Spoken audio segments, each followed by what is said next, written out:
Bonjour à tous, bienvenue dans Côté ça, la nouvelle émission de Zitata TV consacrée à l'actualité et aux initiatives. Et en matière d'initiative, notre invité sait de quoi il parle. Bonjour Christophe Dédé. Bonjour. Alors vous êtes à nouveau au départ d'une initiative un peu folle.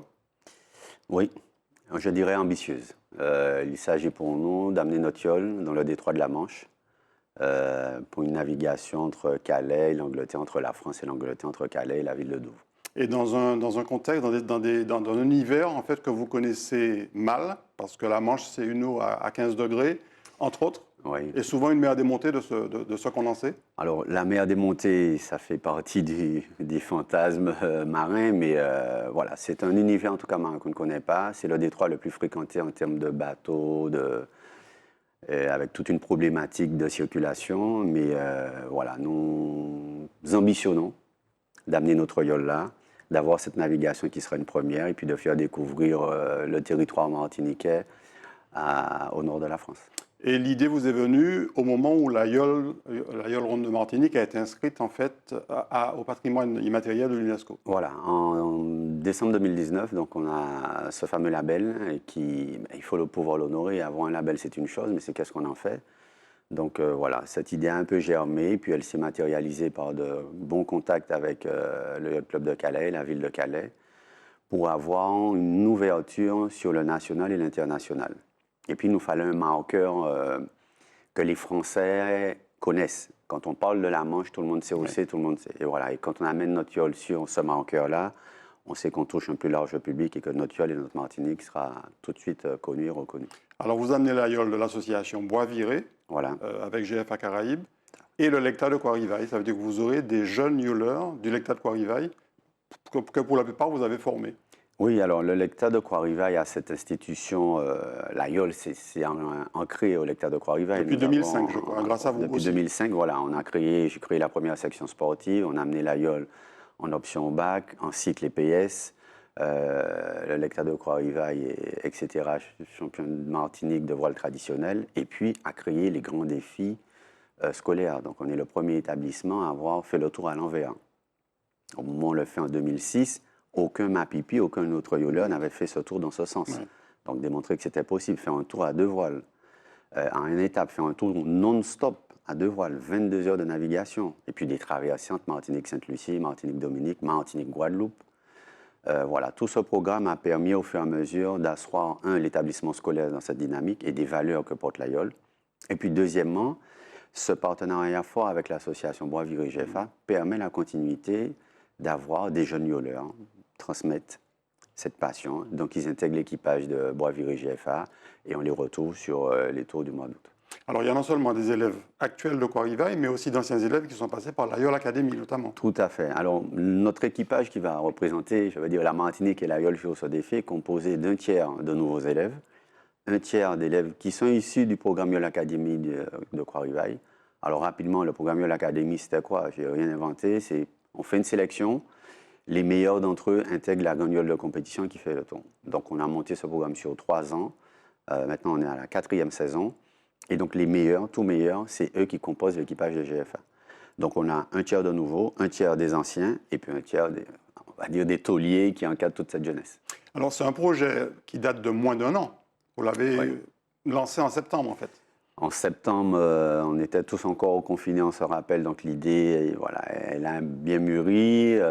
Reprise de la scolarité novembre, l'écriture correcte du dossier, les prises de contact avec Calais-Ton. Et début décembre, on fait la signature officielle de la convention cadre entre le ministère de l'Agriculture, l'établissement, l'UNSS et le Yacht Club de Calais, qui lançait officiellement l'opération. Et puis de fil en aiguille, ben voilà, le dossier s'est étoffé, les autorisations, bref, tout ce qu'il faut pour amener une yole et pour que la semaine prochaine, on puisse naviguer.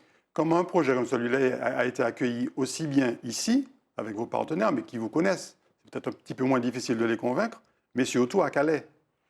Ben, vous savez, la plus grande surprise, c'est Calais a tout de suite déroulé un tapis rouge pour nous. Les élus se sont sentis flattés que notre yole martiniquaise vienne chez eux. Moi, ça m'a frappé. Et de fil en aiguille, toute la ville de Calais, le département de Calais, ils se sont pliés en 4 pour nous recevoir. La venue de l'Aïeul, ils ont créé une semaine autour des voiles traditionnels, donc tous les canaux traditionnels du coin. Ils font une semaine de festivités avec 2 points d'orgue, bon, le jour de notre traversée, et un week-end au club de voile avec des baptêmes, des animations, des stands. Alors c'est un club qui est très particulier, c'est un club qui a un lac privé de 17 hectares. Le Yacht Club Calaisis, c'est Voilà. bien ça? Donc ça permet d'avoir une navigation en toute sécurité et de ne pas être obligé d'aller en mer. Et donc il y a tout un programme, toute une des festivités qui sont organisées. Et c'est notre YOL qui a déclenché tout ça. Et donc la mairie, voilà, c'est un partenaire fort de notre semaine et de notre venue. Et ils font tout ce qu'ils peuvent pour nous accueillir dignement. Alors vous partez de Calais, vous traversez la Manche, 80 km, et vous arrivez en Angleterre, à Douvres. Alors, aujourd'hui, il y a plusieurs scénarios. La semaine dernière, on était avec tous les services de l'État du Nord-Pas-de-Calais, donc des affaires maritimes à la police, tout, pour définir exactement notre scénario. À 3 jours de la traversée, on aura le programme définitif. C'est 14 et 15, hein? Voilà, c'est entre le 14 et le 15, là, on aura l'organisation de la traversée entre la France et l'Angleterre, ou quoi, comment. Alors, souvent, on me pose la question, mais dans quel sens vous allez faire, combien de temps ça va durer, etc. Tout ça est conditionné par, 1, la météo, 2, on est dans un domaine politique, parce qu'on travaille d'État à État, c'est l'Angleterre et la France. On n'est pas, c'est pas la traversée de la baie de Fort-de-France. Bien sûr. D'accord, donc il faut que les 2 gouvernements soient toujours d'accord sur tout ce qui va se faire, que les 2 villes, Calais et Douvres, soient toujours d'accord sur tout ce qu'on va se faire. Donc voilà, tout ça, et avec les affaires maritimes, nous aurons le trafic au moment T où nous devons aller et savoir là, à ce moment, les possibilités. Il y a un élément majeur qui a profondément bouleversé la face maritime et l'organisation mondiale, c'est la guerre en Ukraine. On ne s'en rend pas compte comme ça. Mais de là, tout le trafic maritime est chamboulé. Je ne parle même pas des coûts financiers liés au pétrole. Tout a explosé. Il y a plus de 30%. Mais le trafic, puisque tous les bateaux de ravitaillement, c'est un accès à la mer du Nord, et donc tout ce trafic a été bouleversé. Donc c'est eux qui vont nous dire, en fonction du trafic qu'il y aura au moment T, comment on pourra passer, où on pourra passer. Quelle sera la bonne fenêtre de tir, voilà. Et bien sûr, si on peut passer. Donc tout ça, c'est à 3 jours avec le directeur de la mer. Donc les scénarios sont là et il va nous dire, voilà, ce sera plan A, plan B ou plan C. Voilà. En priant que pour d'ici là, il n'y ait pas de problème diplomatique entre la France et l'Angleterre, notamment par rapport à la pêche. Tout à fait. Ça, c'est des choses que, voilà, on en plaisante quand on le dit, mais nous qui le vivons en montant le projet, voilà, on est d'État à État. Donc il peut y avoir une petite crise diplomatique, comme il y en a eu en décembre, où on ne pouvait pas rentrer en Angleterre. Donc voilà, pour l'instant, tout se passe bien. Les Anglais comme les Français ont hâte de voir cette yole naviguer, ont hâte de la toucher. C'est quelque chose. Nous, moi, quand j'ai ouvert le conteneur, j'ai vu tout le monde sourire juste pour toucher la yole. Donc ça m'a fait sourire. Mais voilà, pour l'instant, on va dire que les voyants on reste positif, ça va bien se passer. Alors comment est-ce qu'on se prépare? Comment est-ce que vous avez préparé les élèves, les yoleurs, à cette traversée particulière? Alors, on est dans un dispositif où on prépare la traversée de la Manche et en même temps le tour des yoles. Parce que quasiment tout l'équipage, avec les jeunes qui sera là, c'est eux qui composent l'équipage de GFA. Donc, on a fait une préparation de tour classique et puis on l'a un peu accentué pour avoir plus de résistance. On ne va pas se battre contre la mer, mais contre le froid. Et ça, c'est la plus grande inconnue. Aucun de ces yoleurs ni de ces enfants n'ont jamais nagé, même mis le gros orteil dans une eau à 12 degrés. Donc ça, ce sera la grande découverte. Et en fonction de ça, on a ajusté. Alors bon, on est préparé, on a des combis, tout ce qu'on veut, mais voilà, on a fait des entraînements un peu plus poussés, même quand on était fatigué, qu'on avait froid. Ici, voilà, voir comment on résiste, et puis quel type de dispositif on met en place. Alors le Yacht Club Calaisis va assurer la sécurité. Je crois qu'il y a 8 bateaux de sécurité prévus, mais ils vous ont aussi conseillé sur la navigation. Le Yacht Club de Calaisis et le Cross Greené. Alors le Cross Greené, c'est la tour de contrôle et de sauvetage européen dans la Manche. Donc ce sont nos yeux, c'est avec eux qu'on a travaillé. C'est eux qui sont nos routeurs et c'est eux qui vont nous donner exactement le parcours, le schéma et qui assurent notre sécurité avec la SNSM du département. Donc voilà, tout ce dispositif est mis en place. On a pris les meilleurs des meilleurs, les experts du coin, c'est eux qui nous guident et puis nous, on va les suivre. On n'a pas la prétention de croire qu'on connaît, on est humble dans ce qu'on fait. Et on y va. L'objectif, c'est pas de battre un record, de toute façon, ça va être la première fois, donc ça sera forcément un record. Vous allez être les pionniers. Vous avez une petite idée de la traversée des 80 km en combien de Alors, temps? vous savez, c'est une question récurrente, hein. Mais en toute proportion gardée, hein, quand Armstrong a marché sur la Lune, on ne lui a pas demandé à quelle vitesse il va marcher, ni voilà, on ne lui a jamais demandé ça. On lui a simplement Ni dit, ce qu'il allait dire en posant le pied. voilà, marche. Essaie de poser le pied dessus. Nous, humblement, on va naviguer, voilà, dans ce détroit de la Manche qui est mondialement connu avec toutes les problématiques qu'on connaît. En soi, ça c'est déjà une première victoire. Amener une yole là, en Angleterre, première fois qu'une yole va naviguer dans des eaux anglaises. Bon.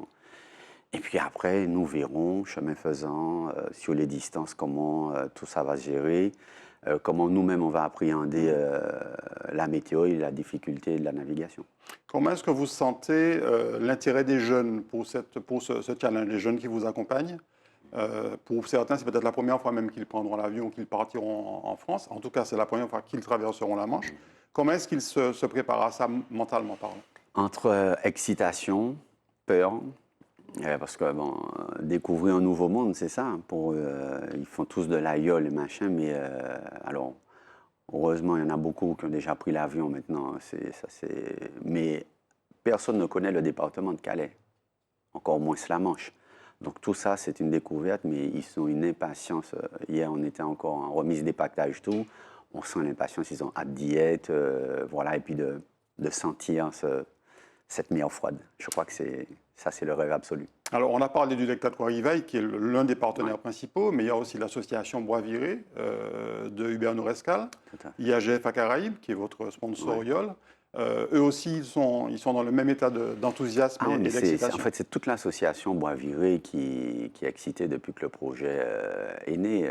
Tout autour de la Transmanche, on a pris une yole de compétition, de championnat, donc une des très performantes, qui a été reconfigurée pour la Transmanche. Et puis pour une association, voilà, c'est un événement qui va marquer à tout jamais l'association Bois-Viré dans tout le combat qu'elle mène au quotidien pour former des jeunes et puis pour être très performante pendant le Tour des Yoles. Donc voilà, c'est une continuité. Mais je vais dire globalement, le monde de la yole se retrouve dans cet événement qui va se faire. Le budget de l'opération, c'est 155 000 euros approximativement, donc partenariat public-privé en l'occurrence. Ça a été difficile de réunir ces argents? Alors si je dis que c'était facile, tout le monde va dire mais pour qui il se prend? Non, c'est toujours difficile de réunir des sommes importantes. Néanmoins, tous les partenaires qu'on a vus, voilà, on va dire qu'on n'a pas eu beaucoup de difficultés à les convaincre parce que le projet en lui-même, il parle, voilà, prendre une yole sur un territoire, l'amener, traverser la Manche avec un dispositif médiatique tout et de valorisation, c'est aussi un rêve. On a notre partenaire historique qui est GFA. La première fois qu'on en a parlé, bon, le directeur il m'a dit, Monsieur Dédé, banco. Rien que de parler de ça, j'imagine la yole là, voilà, on y est. Maintenant, après le camp, comment on affine, mais voilà, et tous les partenaires ont eu cette même logique. Et puis, ils ont aussi ce souci d'aider, la yole, cette jeunesse, et de démontrer que, voilà, le côté impossible, oui, si on se donne les moyens, si les choses sont bien structurées, ce qui paraît impossible devient possible. Et donc, ayons l'ambition d'y aller. Il y a aussi l'aspect promotionnel de cette tradition martiniquaise qu'est la yole ronde, mais aussi de la Martinique. Et il y a toute une série de manifestations prévues. C'est une espèce de mini-festival qui va être prévu autour de cet événement. Une fois que... Alors, on a l'aspect sportif, ok, mais il y a l'aspect culturel. Mon ambition aussi, c'est la promotion de la destination Martinique. Donc, en ce sens, avec le comité de tourisme, les festivités sont organisées sur Calais. Il ne faut pas oublier que Calais, on est à moins d'1h30 de route de l'aéroport de Belgique ou Air Belgiane. Voilà, donc il y a tout ce maillage qui est fait pour que l'information, la visibilité, la yole, la Martinique soient connues sur le Nord pour que la destination Martinique qui ait cette belle promotion. Alors, vous avez un dernier entraînement cet après-midi, à l'heure où on enregistre, et puis vous partez samedi pour la grande aventure. Tout à fait. Donc, après-midi, entraînement, mais vraiment regroupement pour se faire plaisir, les dernières sensations sur une yole. Et puis samedi, toute la délégation part. Et là, nous sommes partis pour une dizaine de jours entre les entraînements, la traversée, les représentations, les festivités, les réceptions officielles avec la ville de Calais, le département, des ministères qui doivent nous accueillir. Et puis, il y a tout un soutien des associations d'Antillais de France. Et je suis agréablement surpris de voir toutes ces personnes qui ont envie d'avoir un petit bout de leur tour des yoles de leur Martinique et qui veulent voir cette yole et qui nous soutiennent et qui veulent monter à Calais. Et il y en a qui nous ont déjà invités pour nous recevoir quand on sera à Paris. Donc voilà, tout ça crée une énergie très positive. Et puis en plus, on a nos petits jeunes qui ont passé leur examen, donc on aura les résultats très rapidement. Je sais qu'ils ont bien travaillé, on leur fait confiance à ce niveau, donc voilà.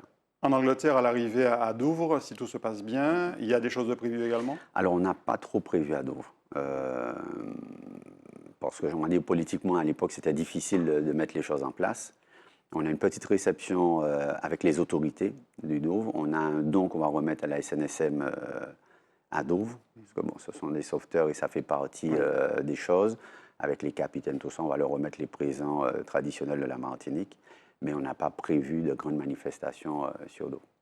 Alors Christophe Dédé, normalement, si tout se passe bien, c'est le 14 et le 15 juin, c'est la fenêtre de tir, on va dire globalement. Voilà. La traversée va se faire dans la journée de toute façon? Oui. Alors on a pour l'instant dans les prévisions météo une navigation entre midi et 17 heures.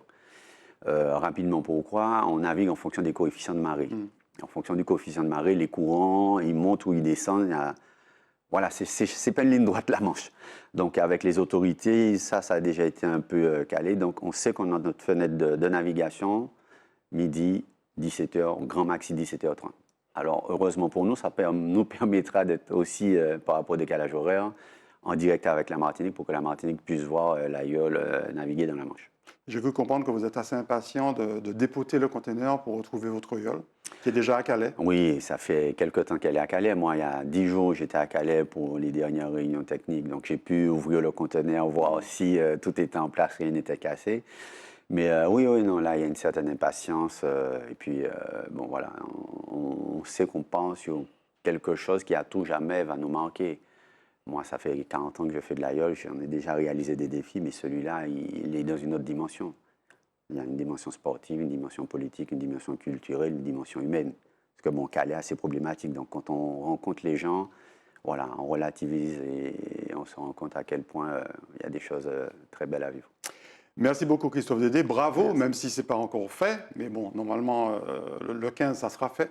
Donc on croise les doigts pour que tout se passe bien. Félicitations aussi, vous les féliciterez pour nous, tous ces jeunes de Croix-Rivaille, du lecteur de Croix-Rivaille, qui relèvent le défi. Et puis on sait que les téléspectateurs de Zitata vont vous suivre de près, tous les téléspectateurs martiniquais d'ailleurs. Oui. Donc bon vent à vous et puis on espère que tout va bien se passer. Oui, merci à vous. Merci à vous de nous avoir suivis, à très bientôt.